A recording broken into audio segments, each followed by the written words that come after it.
Wulu untuk bunyi I. Seperti contoh, hati.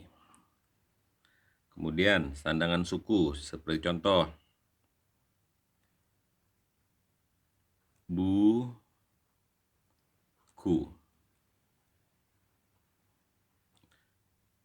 Ada lagi pandangan pepet. Pepet bunyi apa? E. Contohnya keno atau kena. Taling. Taling bunyi apa? E. Seperti contoh, kita tulis dulu talingnya. Mega. Ini mega jadi pakai taling, dan kemudian ada taling tarung. Taling tarung bunyinya O. Kita tulis dulu talingnya. Kita tulis aksaranya. Jangan lupa tarung. Nah, kemudian aksara lanjutannya seperti menjadi kata bola. Ada lagi untuk bunyi eng, dia menggunakan cecek.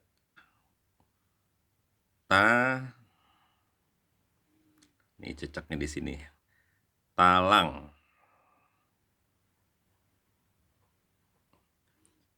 Ada layar. Layar untuk bunyi R. Contohnya segar.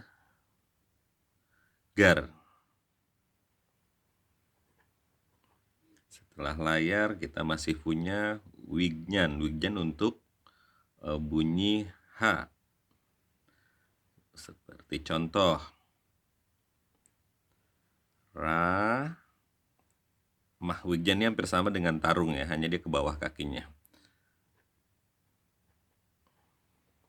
Ramah. Kemudian pangkon. Pangkon itu untuk mematikan huruf di akhir.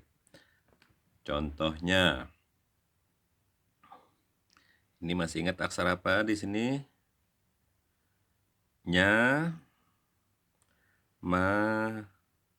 Nah, kita kasih pangkon jadi bunyi nyaman.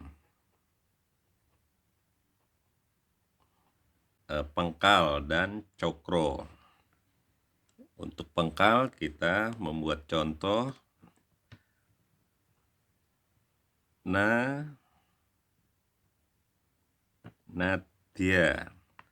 Nah, di sini nih logo pengkal nih, terakhir nih.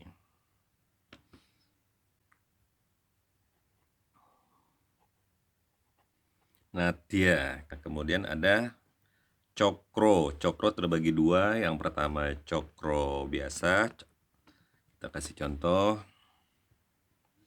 Praja.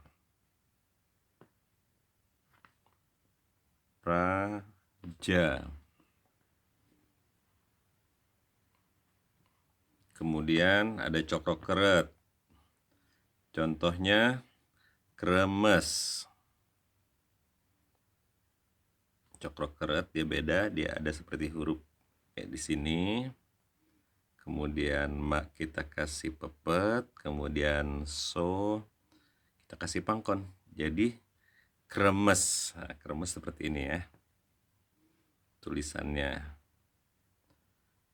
Sampai nggak muat dia. Oke. Ini adalah bagian dari contoh-contoh untuk sandangan yang masih menggunakan satu tanda sandangan. Berikut episode kita akan lanjutkan dengan satu huruf menggunakan dua sandangan. Oke, semoga bisa bermanfaat. Terima kasih.